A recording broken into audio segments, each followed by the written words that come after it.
On the evening of the 9th of November 1938, a horde of Nazi thugs arrived demanding entry into our children's home.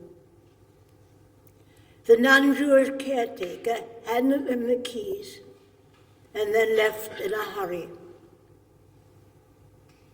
We had gone to bed and knew nothing of the Kristallnacht attacks until the following morning on the 10th of November. Our children's home consisted of two separate buildings that were joined at the center, one for boys and one for girls. The boys' building contained a prayer room, which the Nazi intruders destroyed completely. On the top of the building was our synagogue, which they attacked. They desecrated it, and everything within it was they could lay their hands on, they destroyed. Finally, they tried to set it alight.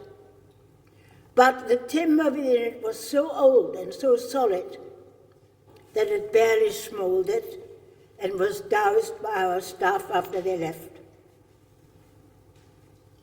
Proud of their handiwork and thinking they had destroyed yet another synagogue, they called into the local police station, threw the keys on the desk, and boasted of their night's venture.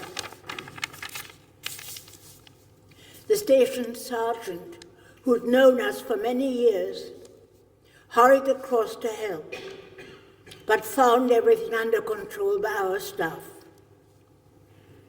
Our little synagogue escaped destruction, but the fate of the Wilmersdorf synagogue in the Pressler was dire, along with many others. And this is the wording on the plaque that marks the site today. Here once stood the Wilmersdorf synagogue, inaugurated on the 16th of September 1930, set on fire and destroyed by National Socialists on the 9th of November 1938. The night of the pogrom not only shattered glass, but also our dreams and hopes of being able to lead a secure life in our home country. After Kristallnacht, all Jewish buildings, including my school, were closed, and that was the end of my formal education at the age of 14 and a half. I grew up with books. I loved them and escaped into them. Franz Werfel and Stefan Zweig in Germany, Jane Austen and J.B. Priestley when I came to England. Reading has always been an integral part of my life. Anyone who writes a book hopes that it will remain and outlive us. Standing here today with my life story book in the beautiful John Rylands Library, and especially having it on paperback, is something I never would have imagined.